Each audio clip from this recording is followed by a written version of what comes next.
Eso no es muy ortodoxo, pero...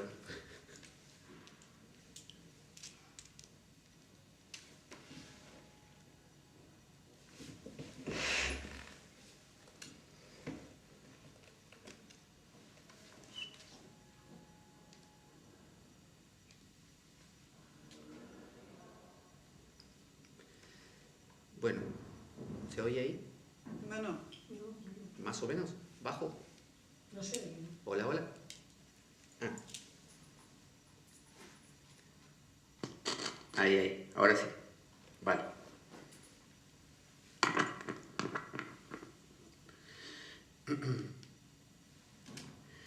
Tal como lo cortés no quita lo valiente, así lo hilarante no quita lo profundo. Y dado que la vida es un juego, aquí comienza La espada de Damocles, la ficción más real que puedas concebir. La espada de Damocles es un programa que por mera falta de objetividad cree ser diferente. Personajes mitológicos salidos de los más profundos avernos, leyendas escabrosas y sin sentido, curiosidades inquietantes e inútiles, historias antiguas malversadas por nuestra incapacidad de entendimiento, y cuentos carentes de profundo significado. También pretenderemos, sin el menor éxito, entender al ser humano en toda su dimensión. En suma, si quieres desperdiciar tu vida, aquí comienza La espada de Damocles, la ficción más real que puedas concebir. La espada de Damocles se emite todos los lunes a través del estudio o desde el estudio de Radio Cuca de 11 a 13 horas y también domingos alternos que puedes consultar en las redes sociales, en la biblioteca de Oviedo, aquí mismo donde estamos ahora, donde grabamos el programa con presencia de público y entrada libre y gratuita. Lo hacemos de 12 a 13 horas los domingos. La Radio Cuca tiene la sintonía del 107.3 de la FM de aquí, de Oviedo. Puedes descargar nuestros programas grabados que subimos a iBooks a través de nuestra web www.espadaweb.blogspot.com o por iBooks mismo. También puedes mantenerte en comunicación a través de Twitter, @PabloJVeloso. Puedes enviarnos un correo a info@espadaweb.gmail.com para enviar opiniones, comentarios, sugerencias, lo que tú quieras. Puedes participar de nuestro grupo de Facebook llamado La Espada de Damocles y también tienes toda libertad para compartir este programa con tus contactos de cualquiera de las redes sociales y también para subirlo por tu cuenta a tus canales. Pero sobre todo sabes que no te lo puedes perder. Bueno, hoy tenemos un tema que, tiene que ver con la alquimia otra vez. Es un tema que me gusta, el tema de la alquimia, y me parece interesante porque toca mucho la psicología, sobre todo la psicología junguiana, a la que estamos muy acostumbrados en este mundo occidental, y también tiene nociones de cristianismo, de manera que, como es la religión reinante en nuestro mundo también aquí en Occidente, nos permite como redefinirlo y si nos habíamos querido deshacer de él porque nos parecía que no cuadraba en alguna cosa con nuestras perspectivas, bueno, nos permite redefinirlo, mirarlo de otra manera y quizás volver a transitarlo pero desde otro ángulo. De manera que ese camino que hagamos nos resulte mucho más familiar porque esa es una tradición con la que hemos crecido, sus símbolos son símbolos más afines a nosotros. El mismo Jung lo decía, Jung estudió mucho la filosofía china, de hecho escribió sobre el I Ching, también estudió la filosofía hindú, estudió la filosofía obviamente griega porque lo dominaba el griego, la filosofía que herencia de los latinos también, y sin embargo él decía, pese a todo, yo soy de tradición cristiana. Así que todo lo que él fue explicando lo enmarcó en gran medida con la alquimia, porque él sentía que eso era una manera esotérica o más profunda de entender a ese cristianismo que de una manera u otra igualmente lo llevaban los tuétanos. Vamos a comenzar con una historia que es de una diosa egipcia, porque la alquimia se remite a la Tierra Negra, que es lo que significa la alquimia, la Tierra Negra de Egipto. Y esta diosa nos va a abrir la puerta a la comprensión de una de las etapas de la alquimia. La alquimia tiene varias etapas por las que podemos pasar a lo largo de nuestra vida. Y estas etapas son etapas normalmente difíciles, son duras, son etapas que como cuando una ola nos coge en la orilla del mar y nos revuelca sorpresivamente y notamos que esa ola es mucho más poderosa que nosotros, que por más que intentemos descubrir dónde está la parte de arriba y dónde está el suelo, estamos girando vertiginosamente, desordenadamente y bueno, nos sentimos poca cosa ante esa ola. Bueno, de la misma manera nuestra psique, nuestros contenidos más profundos, muchas veces nos revuelcan. Y en la alquimia, esos procesos que hay que pasar, pero no una vez, sino muchas veces, porque no es un camino lineal que hacemos, sino un camino espiralado, donde pasamos muchas veces por el mismo sitio, y cada vez con la esperanza de que sea mejor, es decir, si uno agrega a esto una conciencia de lo que está pasando, bueno, cada vuelta le da a uno un toque de maduración. De lo contrario es simplemente la desgracia de que a uno le pase esta etapa del proceso alquímico. Las etapas más importantes son 4 y se corresponden con los 4 elementos de la alquimia y los 4 elementos de la filosofía griega, que son el fuego, el agua, el aire y la tierra. Y la etapa que vamos a ver hoy tiene que ver con el fuego y se llama calcinatio. Calcinatio. Las etapas tienen nombres así latinos: calcinatio, sublimatio, coagulatio y solutio. Y se corresponden con la calcinatio con la calcinación, con el fuego, la solutio con la disolución, con el agua, la coagulatio con la tierra, que significa coagulación, y la sublimatio con el aire, que significa sublimación, ¿no? Volverse etéreo. Entonces, la calcinatio, que es lo que vamos a ver hoy, es un proceso que nos toca vivir y lo vamos a reconocer muy fácil muchas veces a lo largo de la vida, y es aquel proceso que nos cocina, básicamente. Es cuando hervimos, ¿no? Nos cocinamos interiormente de ira, de impotencia, de bronca, de un deseo coartado, un deseo que no puede cumplirse. Bueno, todos esos procesos generan dentro de nosotros como una especie de fuego que nos quema por dentro, que a veces, bueno, se expresa como, no sé, una úlcera, como un sarpullido en la piel, como una irritación de los ojos o como alguna otra dolencia, sobre todo de esa índole quemante, lacerante de fuego. Y bueno, la diosa que nos toca en este caso es la diosa Hathor, o también llamada Sekhmet, cuando la enfadan, ¿no?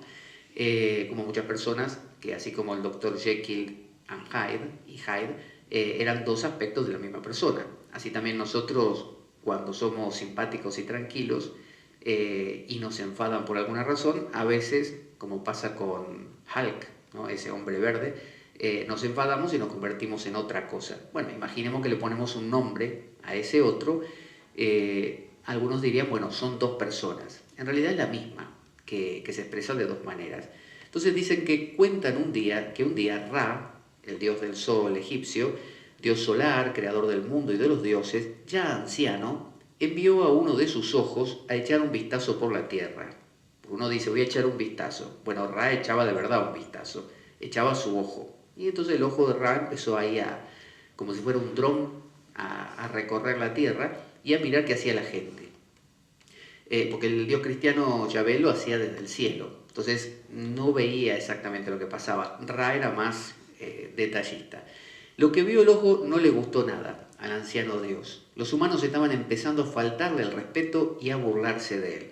La gente decía cosas, que ra, y se burlaban de él. Entonces él se enfureció, no le gustó. Después de haberlos creado de la nada, esos estúpidos humanos, decía Ra, se atrevían a desobedecerle. Se merecían un castigo y para proporcionárselo tenía a su hija perfecta, llamada Hathor, que cuando se enfada obviamente es Sekhmet o Sekhmet. Sekhmet bajó a la tierra y se convirtió en una leona. O sea, la diosa Hathor, una diosa muy tranquila, muy dulce, muy amable, baja a la tierra por orden de su padre, de Ra, y se convierte en una leona. Por eso en las representaciones la vemos como una hermosa mujer con cabeza de leona. Y ávida de sangre, porque le dijeron a esta diosa Sekhmet que pusiera orden ahí en la tierra, ¿no? Ra le habrá dicho, hija mía, ve ahí y trata de que esta gente se encamine. Y bueno, cada uno entiende el encaminar de distintas maneras. Parece que Sekhmet tenía un entendimiento del encaminar medio sangriento. Entonces, ávida de sangre, empezó a devorar humanos por todas partes. Se comía a la gente. Humano que encontraba, humano que se comía. Y cuanto más sangre bebía, más sangre necesitaba. Veo cómo es eso, que es una especie de avidez y de adicción a la sangre. Entonces Ra y el resto de sus hijos lo veían desde el cielo y empezaron a preocuparse. Ra habrá pensado, ¿qué está pasando con mi hija? Yo no le dije que hiciera eso. Él quería dar un escarmiento a los humanos, pero no acabar con ellos. Entonces le entró la preocupación y se acordó de cuando era joven y les enseñó a sembrar la tierra y que eran tan felices juntos. Él se acordó de los tiempos en que él se llevaba muy bien con los humanos. Y había que parar a Sekhmet de alguna manera. Pero esta, Sekhmet, estaba borracha con tanta sangre y se negó a dejar de devorar gente. O sea, la población humana estaba siendo diezmada de una manera continua y en poco tiempo no iba a quedar un ser humano en pie en la tierra. Y por mucho que Ra se lo pidiera, ella seguía comiendo gente. Entonces tuvieron una idea, Ra y sus amigos. Una tarde que la leona dormía la siesta después de una gran comilona de humanos, vertieron ante ella vino de granadas, que era un vino que emborrachaba con mucha facilidad y tiene el color y la consistencia de la sangre.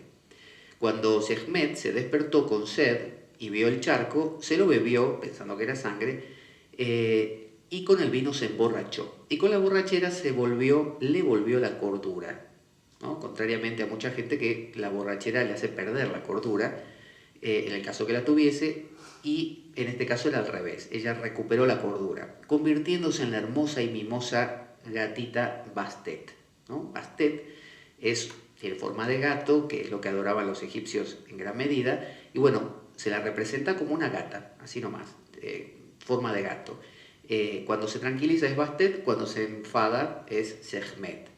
Desde entonces se convirtió en la protectora de los humanos y de sus hogares, les protegía de enfermedades, plagas, males de ojo, pero eso sí, una vez al año exigía un festival en su honor en el que se debía beber vino de granadas, ¿no? El mismo vino que la calmó a ella. Si no, se enfadaría y volvería a convertirse en una leona devoradora de humanos.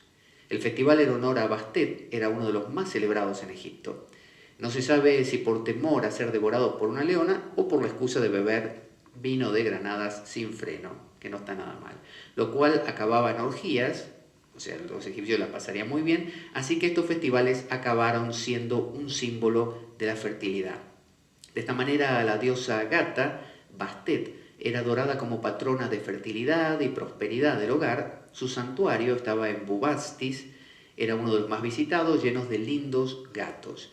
Y su hermana mayor, Sekhmet, es decir, la misma cuando se enfada, representada como una mujer con cabeza de leona, era adorada como señora de la guerra. También llamaban a Sekhmet la señora del oeste y a Bastet la señora del este. Bueno, y ahí los arqueólogos encontraron una serie de estas estatuas de la diosa Sekhmet, parece que en grandes cantidades, en abundancia. Esta es la historia de Sekhmet.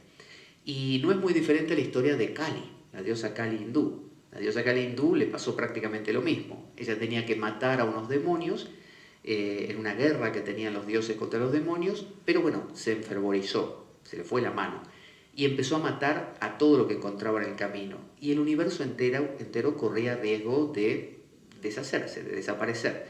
Y entonces Shiva, su marido, intentó apaciguarla sin lograrlo, sin éxito, y finalmente lo que hizo Shiva fue tumbarse en el suelo y dejar que ella, justo en el paso de ella, y que ella lo pisara. Y cuando lo pisó, en ese momento parece que ella se dio cuenta de que era Shiva, su marido, y cuentan que sacó la lengua, ¿no? Por eso aparece con la lengua colgando como un símbolo de pudor, como perdón, ¿no? De haberte pisado, y cobró razón. Y ahí se calmó. Entonces, estas diosas, que siempre se lo representa en femenino, las diosas más intensas, que hasta los mismos dioses le temen, se representan en femenino porque es la madre naturaleza.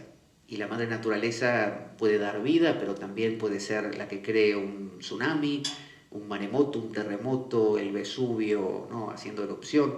Es decir, tiene la crueldad más grande, pero también la dulzura más grande. Entonces, a Kali se la adora como una gran madre, la madre divina, pero también hay otra forma que es la forma de la mano izquierda, la Vama Chara Kali, está la Dakshina Chara y la Vama Chara. La Dakshina Chara sería como la gatita Bastet y la Vama Chara sería como la diosa Sekhmet. Entonces, ¿qué tiene que ver esto con lo que vamos a hablar de la alquimia? Vamos a hablar de la calcinación, que es ese proceso que nos ocurre de vez en cuando donde hay una especie de autofagocitación, como que nos comemos a nosotros mismos. Hay una especie de deseo que queremos que ocurra algo, ¿no? O queremos conseguir algo o a alguien y no pasa, no ocurre. Entonces nos da una bronca muy grande, nos da esa misma energía que hubiéramos querido volcar para conseguir algo, se nos queda dentro y el tema es qué hacer con eso, porque quema. Es como si a uno le entregan una patata caliente y bueno, quema las manos. ¿Qué hace uno? ¿La aguanta? ¿Se la pasa a otro? ¿Qué hace? Entonces, la calcinatio, que es este proceso alquímico, uno de los tantos, como dijimos, que nos puede ocurrir muchas veces en la vida, a veces como una calcinatio colosal, que implica una gran transformación, y a veces como una pequeña calcinatio, unos momentos, unas horas, donde estamos muy tensos y pasa. Tiene que ver con el fuego. Y la alquimia consiste en calentar un líquido hasta las cenizas. Se calienta en el matraz, en el proceso del laboratorio del alquimista, se calienta el líquido hasta que se vuelve seco, se evapora. Y tiene que ver con la frustración entonces del deseo. Nuestro deseo es las ganas de hacer cierta cosa. Cuando eso se frustra, esa persona que queríamos que nos preste atención no nos la presta, esa cosa que íbamos a comprar finalmente no podemos comprarla, ese aumento que pedimos al jefe no nos lo da, esa posibilidad que creíamos que iba a suceder no sucede, bueno, se nos queda como decir atragantado, ¿no? Atrancado ahí. Para la alquimia eso es quemar al viejo rey. El viejo rey en última instancia es lo que llamaríamos psicológicamente el ego, nuestra imagen de nosotros mismos. Uno tiene una gran imagen de uno y dice, bueno, voy a, no sé, a conquistar a esta persona, ¿no? Entonces uno se siente un rey o una reina. Pero claro, cuando eso no ocurre y finalmente la cosa queda coartada, uno de rey le queda poco. Entonces es el quemarse del viejo rey. Y las imágenes que utiliza la alquimia para esto son el lobo y el león.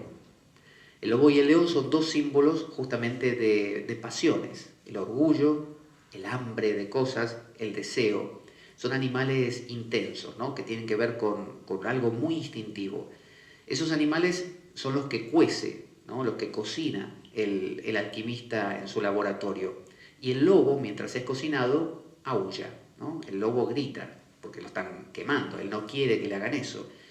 Sin embargo, el alquimista no solo lo cocina, sino que lo contempla, lo observa. Entonces, estos animales no son en absoluto malos.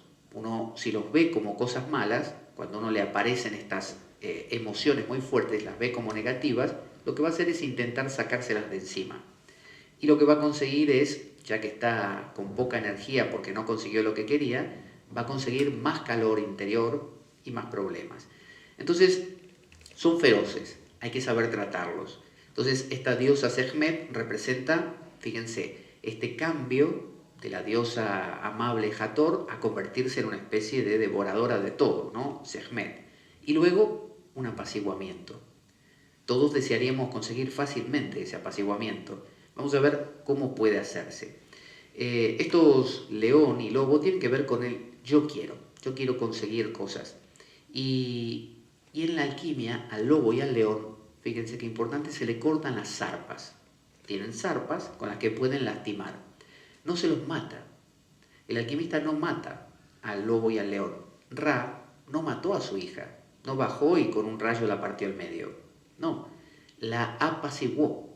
Le dejó ser. De hecho, le permitió seguir con estas festividades bebiendo esto regularmente, tanto como a la diosa Kali se le sacrifican, creo que son cabritos, cosas por el estilo, y hay todavía sacrificios a la diosa Kali de carne, se le ofrece, que es muy raro para los hindúes, se le ofrece vino y algunos intoxicantes en algunos casos, es decir, hay un permiso, pero controlado. Es decir, se le cortan las zarpas al león y al lobo. Uno no se enfada por estar enfadado, uno se da cuenta que está enfadado y mantiene ahí el enfado, pero con las zarpas cortadas. no lo deja expresar de cualquier manera. Entonces, hay una gran diferencia entre reprimir, permitir y solamente atestiguar. Entonces, la alquimia lo que hace es pone al lobo en el matraz, lo calienta y no lo reprime, no intenta quemarlo hasta que se muera. Tampoco lo deja salir del matraz y le dice, bueno, haz lo que quieras, destruye mi vida. Tampoco. Le corta las arpas y lo cocina lento y lo va mirando. Entonces, la propuesta de la alquimia es que cada vez que uno está en un proceso de calcinación, donde un deseo fue coartado y uno tiene todo atragantado ahí, toda la bronca, permitir que eso salga, que sería ir y matar a uno, no tiene sentido. Uno puede traerse toda clase de problemas o ser considerado como un loco en la sociedad. Y además, encima de todo, uno desconoce qué pasó. Uno deja salir eso y cuando regresa en sí, dice, yo no sé quién era ese que actuó así, no era yo. Tampoco propone la alquimia reprimir, porque reprimir sería intentar deshacerse de ese lobo, meterlo en lo más oscuro que se pueda, quemarlo, matarlo, y ya vemos que no se puede. Cada vez que queremos reprimir una emoción, acaba saliendo por otro lado o acabamos convencidos de que el culpable de esa emoción es fulano, por lo tanto la proyectamos en otro y nos enfadamos con el mundo. La alquimia propone otra cosa. Propone que el lobo y el león se quemen con las arpas cortadas, que Sekhmet beba su vino de Granada y que tranquila se vaya aquietando y convirtiendo en la gatita Bastet, que se convertirá de la misma manera que lo hace Kali. Entonces, se trata en la alquimia de sacrificar el deseo para conseguir algo más. La alquimia dice, si das cauce a cualquier deseo que sientas, no lo conoces al deseo. El deseo va a expresarse y jamás vas a entender qué pasó ahí. Por lo tanto, la próxima vez te va a volver a pasar exactamente igual. Si lo reprimís, es decir, si no lo expresás, si te lo guardás, si lo intentás hundir y decir, a mí no me pasa nada, estamos en las mismas. Lo desconocés. Y de hecho, un muerto en el armario, tarde o temprano huele mal. Se va a notar. Propone otra cosa, propone contemplar, ver qué dice ese lobo, pero cortarle las arpas. Porque si uno no le corta las arpas, puede acabar muerto en el intento. Entonces se trata de no culpar a otros, porque si uno culpa a otros, porque reprime eso, porque se quiere convencer de que uno no lo está sintiendo así, bueno, se va a enfadar con, no sé, amigo, pariente, pareja, quien fuera, pensando que ese fue el causante de esto. Algunos, por ejemplo, algunas personas deciden evitar la mayor cantidad posible de relaciones humanas para evitar la calcinatio. Porque el principio es este, si yo deseo algo y al no conseguirlo me pasa esto, voy a intentar no desear nada para que no me pase nunca. Entonces me dicen, ¿quieres que hagamos tal cosa o que emprendamos tal proyecto? No, a mí no me interesa. Mira, te presento a una persona, no, yo estoy bien así. Es decir, una especie de no me intereso por nada, no me apego a nada, no me entusiasmo con nada, de manera que nada me capture hasta el punto que en el día que no pueda conseguirlo, realmente me deprima o me ponga así, con todo esto tenso. Entonces, evitar las relaciones tampoco es garantía, porque tarde o temprano esa memoria que tenemos de cosas deseadas aparece y acabamos en un proceso de calcinación. A veces más descontrolado todavía porque es un lobo o un león que durante mucho tiempo estuvo ahí postergado. Entonces, en la alquimia, el león es como Marte, el planeta Marte. Es un planeta muy intenso, muy impulsivo, y también como el planeta Plutón, que es todavía más intenso. Fíjense que Rómulo y Remo fueron los fundadores de Roma, míticos, fueron amamantados por una loba, ¿no? Y por eso Roma está enmarcada en Marte. La deidad tutelar de Roma era Marte, así como la de Grecia era Atenea, que era diosa no de la guerra, sino de la estrategia, mientras que Marte es dios de la guerra directamente. Entonces, para los alquimistas, esta es la energía, lo que le llaman el azufre, es una energía ígnea, desiderativa, es el deseo.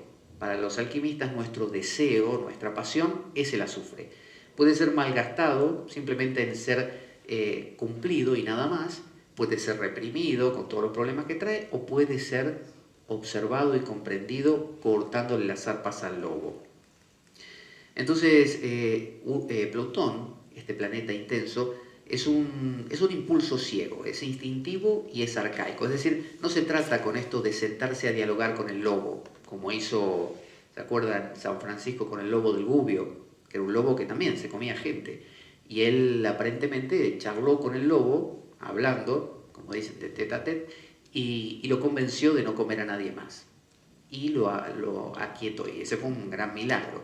Entonces, quizás hablar con el lobo racionalmente no es posible, pero sí observarlo y escuchar qué tiene para decir.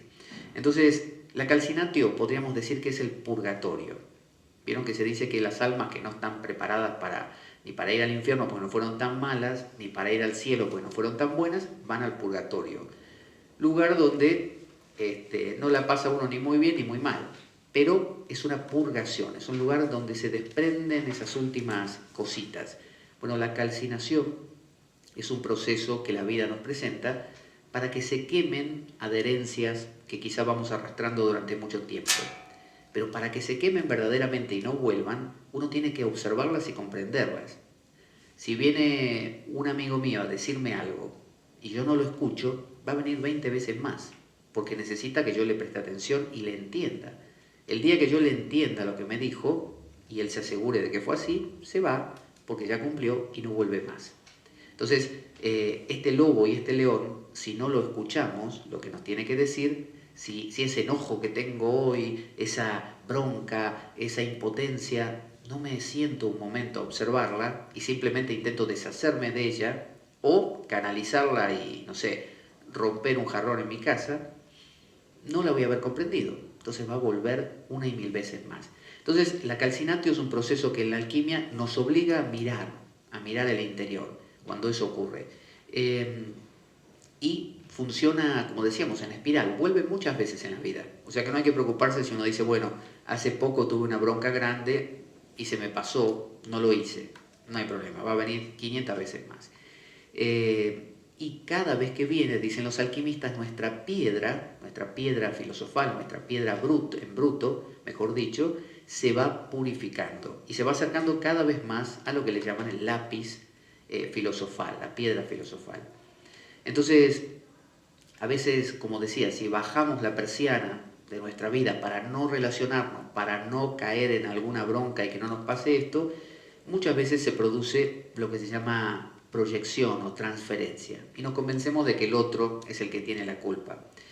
Entonces, muchas veces cuando uno va al gurú, al terapeuta psicológico, al sacerdote en tal caso también, al maestro de algún tipo, ese, si sabe lo que hace, va a actuar para nosotros como actúa el alambique o el atanor, que así se llama, donde los alquimistas meten al lobo y al león, como un contenedor. Es decir, un buen maestro va a ser aquel que nosotros le echemos toda la bronca y él no se enfade con nosotros, porque va a entender que estamos pasando por un proceso de calcinación, que nos estamos quemando, que hay un lobo ahí adentro nuestro. Y en lugar de insultarnos y decirnos, váyase de aquí, no quiero saber nada, usted está loco, por el contrario, nos contiene. No nos da ni siquiera posibilidad de expresarlo, de decir, sí, tienes razón, porque bla, bla, bla. No. Nos contiene, nos escucha, no nos da pausa y deja como si él mismo fuera un matraz, un atanor que permite que ese calor se contenga ahí dentro hasta que algo pase, ¿no? Ese es el mejor maestro. El peor será aquel que justifique lo que nos pasa, sí, tienes razón, a mí me pasaría lo mismo en tu lugar, o sí, ve y dale un puñetazo a fulano, se lo merece. No, contener. Entonces, ¿qué es lo que tiene que ver con lo que se llama la meditación contemplativa, ¿no? Esa meditación u oración en el cristianismo de observar nada más, escuchar, ¿no? Hay una emoción dentro, no la combato, no intento deshacerme de ella, la observo. Observo cómo se quema el león y el lobo con las zarpas cortadas. Cortar las zarpas es eso, es observarlo y nada más. Entonces dice, el lobo puede surgir desde dentro también como enfermedad. Muchas veces la forma que tiene de expresarse una calcinante es física. Muchas veces, no sé, cogerse una gripe, una bronquitis, una erupción cutánea, algún problema físico, es una manera en que tiene nuestra mente, nuestra psique, porque saben que físico y mente están unidos. Es decir, yo me preocupo, me estreso y me contracturo, o me duele el estómago, o me duele la cabeza. Así que el cuerpo responde a lo que la mente hace. Entonces muchas veces podemos detectar esta calcinación en síntomas físicos y contemplar el proceso de la misma manera, además de ir al médico. No enfadarse y decir, oh, joder, ¿por qué tengo yo, no sé, esta gripe? ¿O por qué tengo, no sé, erupción cutánea? ¿Por qué me pasa a mí? Tanta gente que no le pasa y a mí me arruina la vida. Observar, observar ese león que tiene algo para contar, como hizo Francesco con el lobo del Gubbio. Y el alquimista entonces colabora con el proceso, pero sin racionalidad, no lo racionaliza, no dice, bueno, estoy en la etapa de la calcinación, etapa número 23A, y significa que, bueno, el lobo hay que aguantarlo, que va a ser, y el león también. ¿Qué tal, león? ¿Qué tienes para contarme? Te aguanto unos días, no te excedas porque tampoco tengo tanta paciencia. Eso no funciona. Eso es reprimir, eso es querer controlarlo otra vez. Se trata de observar el proceso sin intentar cambiarlo. En realidad eso es sumamente activo, es muchísimo más activo que deshacerse de ello. Si yo tengo una emoción y la descargo rompiendo algo, se fue. Si yo tengo una emoción y la reprimo y la intento guardar, aparentemente se fue también. En cambio, si yo me quedo con ello, es mucho más difícil, más intenso. Entonces se dan sentimientos muy poderosos. Uno puede tener ganas de matar a otro, puede tener impotencia, ganas de acabar con su vida, lo que fuera. Eso es una calcinación. Es un deseo contrahecho. No valgo para nada, no sirvo, no puedo alcanzar mis metas, al final no logré nada de lo que quería o de lo que decía siempre, lo perdí todo, ¿no? Entonces puede que uno tenga en esta etapa sueños por las noches, me refiero, sueños con fuego, donde cosas que se queman o que le atraigan en esa temporada, digamos, cosas ardientes, cosas calientes, que vea películas de, no sé, de guerra, donde matan gente, porque esa es su código en esos tiempos. Eh, entonces puede haber también en el entorno muertes de algunas personas cercanas, puede que suceda así, o enfermedades importantes. Es decir, el mundo interior y el mundo exterior son lo mismo. Entonces uno, no es que se muera más gente porque a uno le está pasando esto, sino que uno antes no le prestaba tanta atención, no era tan significativo, y ahora no, se le murió, no sé, el perro al vecino, y a uno le tocó como si fuera, no sé, el ser más querido del mundo. ¿Por qué? Porque uno está pasando por ese proceso. Entonces, el dolor, la crisis, las dificultades que presentan estos procesos son motivo de crecimiento, si uno los contempla. Si uno se deshace de ellos, no sirve para nada. Entonces, fíjense lo que le pasó a Hércules, que es otro personaje mítico muy conocido, griego, Heracles para los griegos. Hércules tenía que cumplir 12 tareas. Una de las tareas, el octavo trabajo de Hércules, consistía que el rey Euristeo se los pedía, ¿no? Que en realidad la intención era deshacerse de Hércules, porque Euristeo lo odiaba, le pide matar a la hidra de Lerna. Y Quirón, que era el maestro de Hércules, que era uno que era un centauro, pero un centauro muy sabio, le dice esto a Hércules, antes de que vaya a buscar a la hidra, porque él no tenía ni idea dónde estaba la hidra, Hércules. Dice, nos elevamos arrodillándonos, conquistamos entregándonos y ganamos renunciando. Esa frase le dice Quirón, así tipo el oráculo de Delfos, frases así crípticas. Y Hércules habrá ido todo el camino meditando en qué quiso decir el maestro. Era como un koan zen. Y finalmente encuentra a la hidra en una caverna fétida, o sea, una caverna que tenía olor horrible, a podrido. Es decir, la encuentra ¿dónde? En el inconsciente. La hidra de Lerna uno no la encuentra a la vuelta de la esquina, en el medio del mercado. Uno la encuentra adentro, ¿no? Cuando tiene esos momentos donde ya no está con los amigos en el café o en el bar, o mirando una película divertido, no.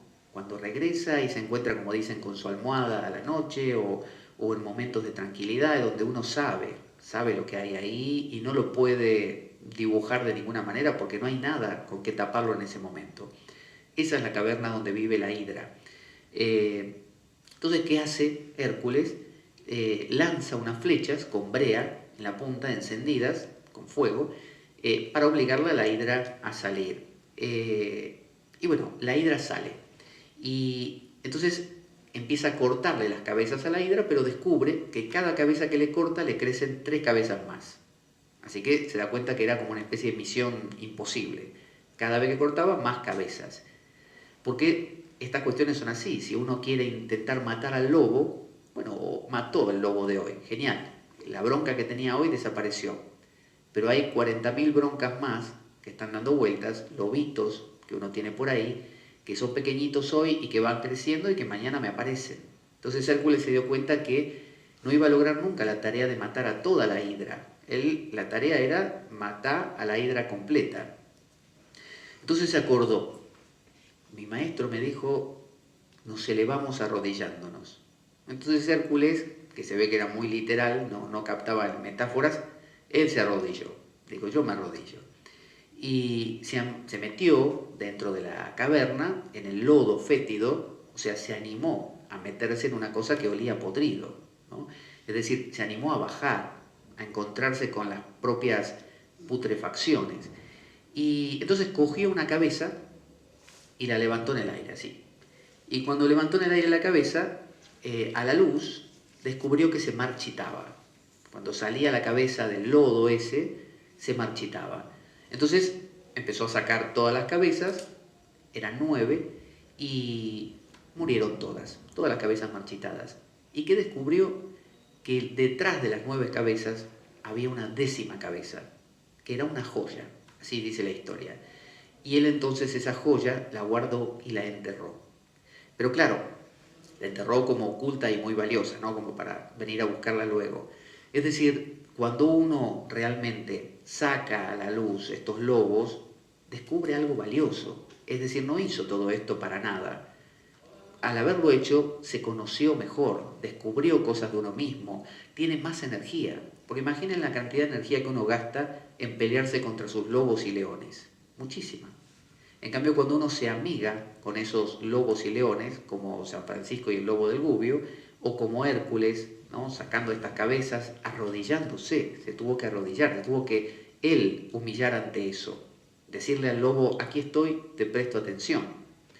Entonces, normalmente intentamos ocultar las emociones, no las exponemos a la luz, es decir, tengo celos, ¿no? No sé, de mi pareja, y me dice mi pareja, ¿qué te pasa? ¿Te pasa algo? No, a mí, nada. ¿No estarás celoso de...?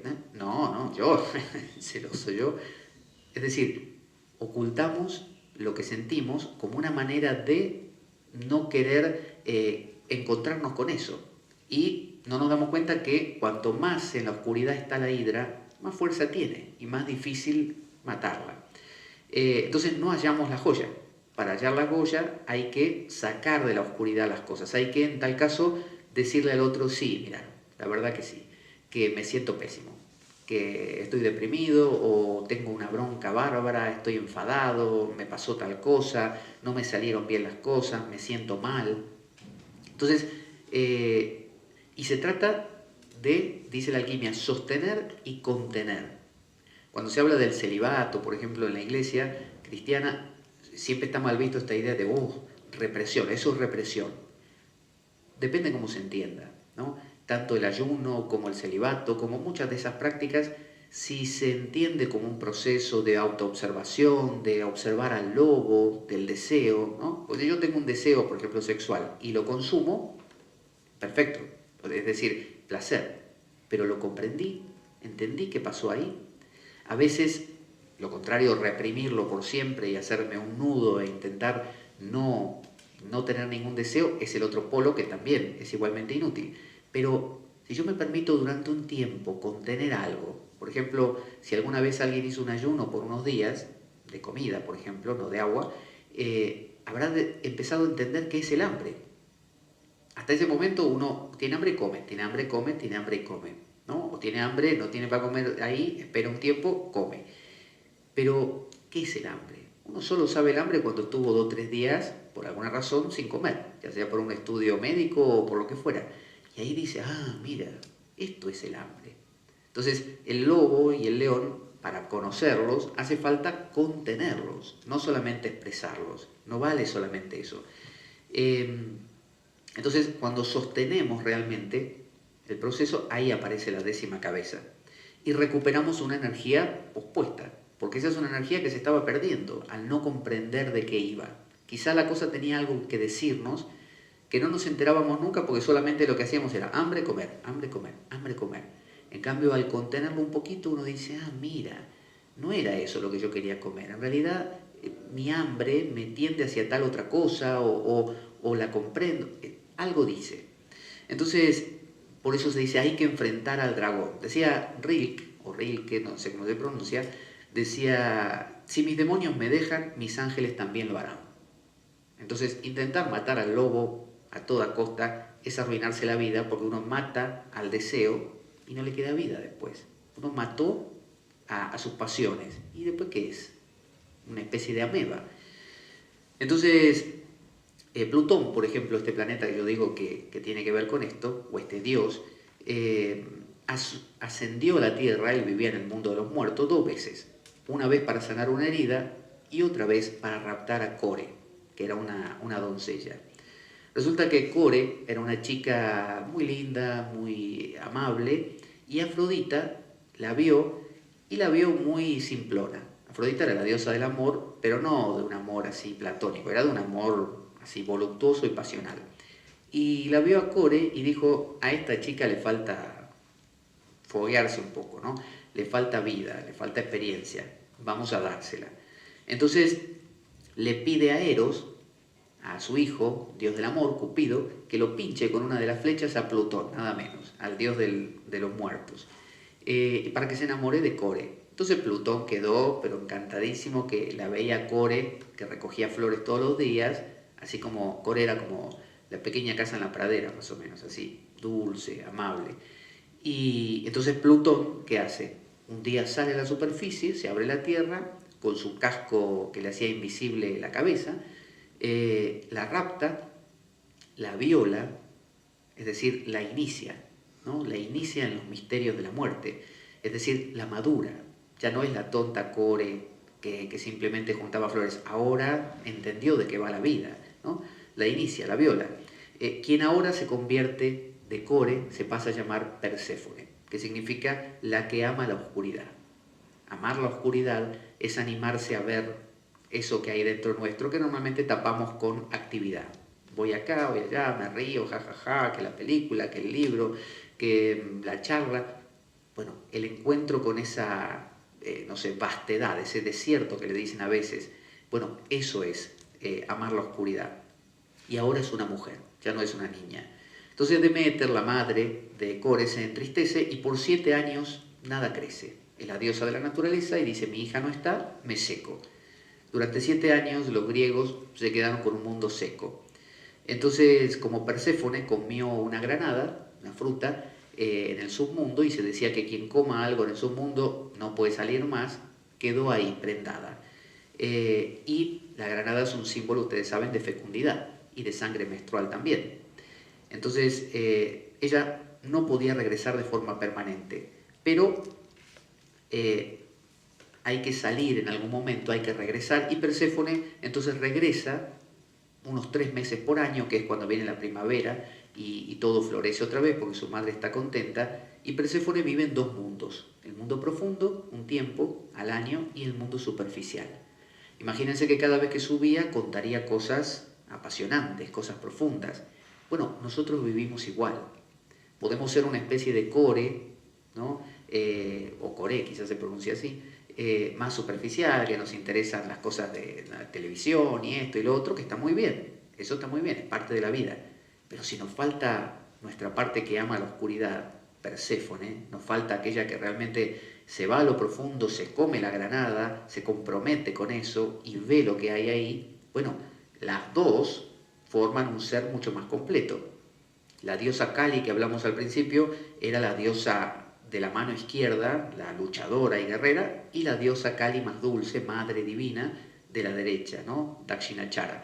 Y por otro lado, la diosa que hablamos también al comienzo de Sekhmet, o sea, Hathor, que es tranquila, la egipcia, y luego se convierte en Sekhmet, pero luego se relaja otra vez y es Bastet. Es decir, siempre hay estas dualidades en nosotros, pero normalmente acostumbramos a vivir en una sola. Todos queremos a la gatita Bastet de los egipcios, o a la diosa Kali, madre divina, suave y dulce, o a la Virgen María, no sé, amable y, no sé, dulce también, y no nos agrada esa parte que también está en el cristianismo de las vírgenes que aparecen a decir cómo va a ser el apocalipsis y que se viene el fin del mundo y que castigan y que se enfadan y que están, ¿no?, mal. Entonces, a veces, recuerden, viene todo esto como una enfermedad también corporal, como síntomas físicos. Y hay una última historia que nos va a explicar muy bien esto, cómo funciona, que es el descenso de Inanna. Inanna tiene una doble N en la segunda N, Inanna, es la babilónica Ishtar también, ¿no? Parece que ella es dulce y maravillosa, igual que Coré. Es decir, en distintas culturas tenemos la misma esencia porque la intuición humana es la misma. Hay que ir a lo profundo. La vida con lo superficial no alcanza, no alcanza, es demasiado insatisfactoria, se pierde demasiada energía. No hay que ir a vivir al mundo ese y quedarse ahí, hay que alternar. Entonces, Inanna es dulce y maravillosa, pero su hermana, que se llama Ereshkigal, ¿no?, la hermana mala, ¿no?, es la diosa oscura de abajo, del infierno. Tiene una hermana que es la diosa del mundo de los muertos. Ereshkigal, se le muere el marido a Ereshkigal, y entonces tiene que bajar Inanna al funeral del marido de su hermana. Entonces, Ereshkigal, que está sumamente enfadada, está enfadadísima porque se le murió el marido, porque ella tiene que estar ahí en el mundo de los muertos y no le gustaba que le toque eso, ¿no? Está enfadada, dice, Inanna está ahí arriba, a la luz del sol, disfrutando, y yo acá en el mundo de los muertos. Entonces, cuando baja Inanna, la quiere hacer trizas, le quiere hacer de todo a Inanna. Entonces, Inanna, Ereshkigal, perdón, decide castigarla. Y hay 7 portales al mundo subterráneo. Entonces, Inanna, por orden de Ereshkigal, se tiene que ir despojando de sus ropas en cada portal que lleva hasta el encuentro de Ereshkigal, hasta llegar desnuda. Y llega desnuda ante su hermana Ereshkigal. Y tiene que, por pedido de Ereshkigal, adorarla, ¿no? Decirle, Ereshkigal, tú eres lo mejor, la más grande de todas. Es decir, tiene que humillarse. Y Ereshkigal entonces se siente con todo esto importante. Ereshkigal está actuando, quizás sin saberlo, para bien de Inanna, porque la está iniciando, la está cambiando, le está sacando, como dándole una bofetada de su superficialidad, mostrándole que la vida es más que eso. Entonces, Ereshkigal no le bastó eso y la mata a Inanna, directamente, la mató. Y la colgó de un gancho, como gancho de carnicero, así, para que se pudra. Así nomás, esa era la hermana de Inanna, ¿no? Muy simpática.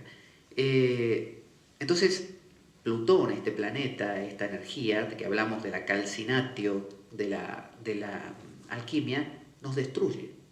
No es un proceso agradable. Quemar al lobo y al león no es que uno dice, ay, mira el lobo y el león cómo se queman, ay, mira, está aullando ahora. No, duele, duele y mucho. Es más fácil culpar a otro y decir esto por causa del gobierno, esto por causa de mi familia, esto me lo hizo esta que me dejó. Eso es más fácil.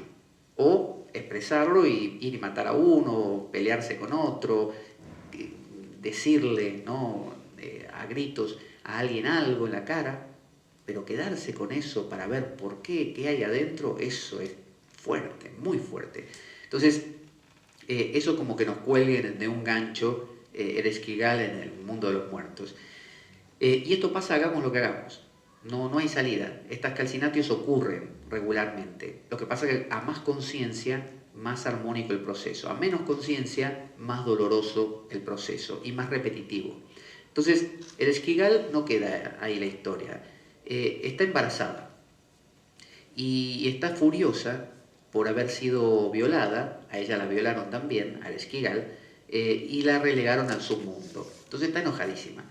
E Inanna, antes de bajar, le había pedido a Ninjubar, que era como una especie de asistente femenina, creo, que si no regresaba en 3 días, la rescatase. Entonces Ninjubar le pide al padre de Inanna y al abuelo de Inanna, o al marido de Inanna creo que es, que la ayude. Y ellos pasan de ella. Dicen, no, no, nosotros no nos vamos a meter ahí con el Esquigal, que tiene mucho poder, nosotros no queremos saber nada. Es decir, la parte esa masculina, racional, ¿no? Lo masculino suele ser lo más cuadrado, lo más racional, lo femenino es más instintivo, más potente, se lava las manos. Dice, yo no quiero saber nada. Esto del lobo y el león, yo no lo entiendo, no lo entiendo, yo no puedo entenderlo. Vale. Entonces, Ninjubar dice, le pide a Enki, que es el abuelo materno de Inanna, que es bisexual, ¿no? No es ni femenino ni masculino, le pide ayuda. Entonces, el abuelo materno con tierra debajo sus uñas, parece que el abuelo tenía mucha mugre debajo de las uñas, forma unas 2 plañideras pequeñas, ¿no? Insignificantes, y se infiltran, por pequeñas que son, y no son detectadas en el mundo de Ereshkigal. Entonces se acercan a Ereshkigal, que está sufriendo los dolores del parto, y se compadecen de Ereshkigal. Dicen, ay, Ereshkigal, ¿cómo la estás pasando? ¿Cómo te debe doler ese asunto del parto? Bueno, ya verás, qué bueno, qué hijo que vas a tener maravilloso. Y y a Ereshkigal nadie nunca la había escuchado, nadie nunca la había contenido, nadie nunca la había apreciado. Nosotros no queremos a Ereshkigal, no queremos a Kali enfadada, no queremos a Sekhmet, no queremos a la Hidra. Entonces, acercarnos al lobo y al león y escucharlo como Francesco con el lobo del Gubbio es dejar que ahí algo de nosotros, una historia se cuente. Entonces, el Esquigal se abre y empieza a contar lo que le pasa verdaderamente. Y cuenta que ella odia ser quien es, que está enfadada, ¿no?, con la vida. Entonces, ¿qué hacen las pequeñas plañideras? Se convierten en su espejo. Le van, como la técnica de Carl Rogers, le van haciendo como, devolviendo todo lo que dice. Por ejemplo, el Esquigal dice, esta vida que me tocó, y las plañideras le dicen, sí, esta vida que te tocó, así. Le van repitiendo la cosa que se sienta como acompañada, como que hay alguien que la entiende. Entonces, la valoran, la aceptan, la entienden, aunque ella se esté quejando todo el tiempo. Y el Esquigal le concede un deseo debido a esto. Y ellas obviamente piden que Inanna reviva, regrese. Y entonces Inanna obviamente regresa. Y esas plañideras son la clave. Es decir, uno debe acercarse a la Hidra, al lobo del Gubbio, al lobo y al león de la alquimia, ¿a quién más? A Kali, a Sekhmet, con esa actitud de entender, de escuchar, de valorar, de apreciar a la propia ira. Estamos hablando de eso, la ira, la bronca, la impotencia, el autodesprecio, ¿no? Conectarse de esa manera, entenderlo, hablarle, pero no desde la razón, no desde lo masculino. Entonces, aceptar el dolor, la depresión, la tristeza. Y entonces hay una teoría que dice que si alguien es liberado de alguna situación, otro tiene que ocupar su lugar en este mundo de los muertos. Entonces, Inanna pide o obliga a que Tammuz, su marido, el que no la ayudó, la reemplazase en el submundo. Así que esos masculinos, la razón, la mente, fueron los que tuvieron que ir al submundo en lugar de ella. Entonces, en este calcinatio, el yo normalmente intenta controlarlo todo. Y el control, ya sabemos, no llega muy lejos. Porque nadie puede controlar a la Hidra o la ira. Nadie puede controlar a Kali o a Sekhmet. Solo se las puede acompañar, entender, ¿no? El torero no puede enfrentar al toro de frente, tiene que esquivarlo. De lo contrario, es embestido. Entonces,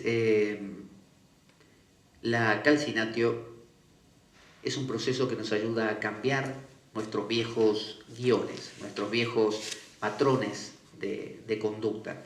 Realmente, si nosotros como el alquimista nos ponemos a contemplar el proceso de esta manera amigable, dulce, entendiendo que ese lobo y ese león somos nosotros, no es alguien que nos vino a fastidiar la vida, Entonces realmente hay un cambio y salimos renovados, salimos transformados.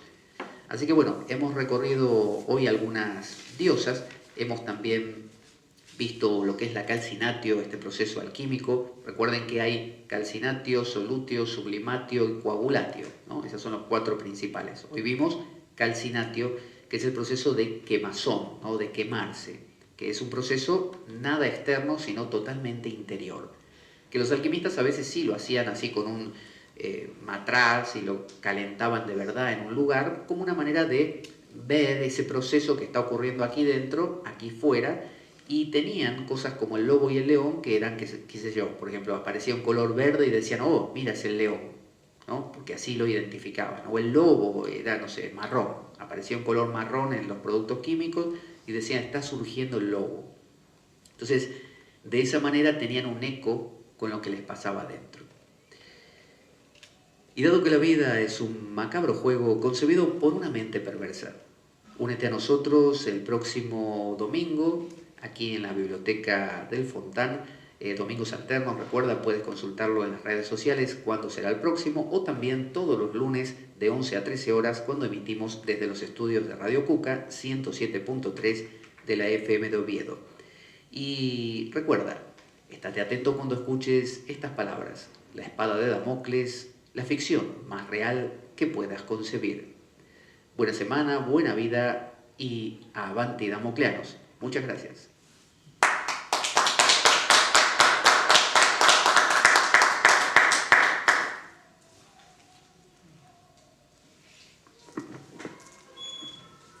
Muy bien, damocleano. Espera que apago la cámara.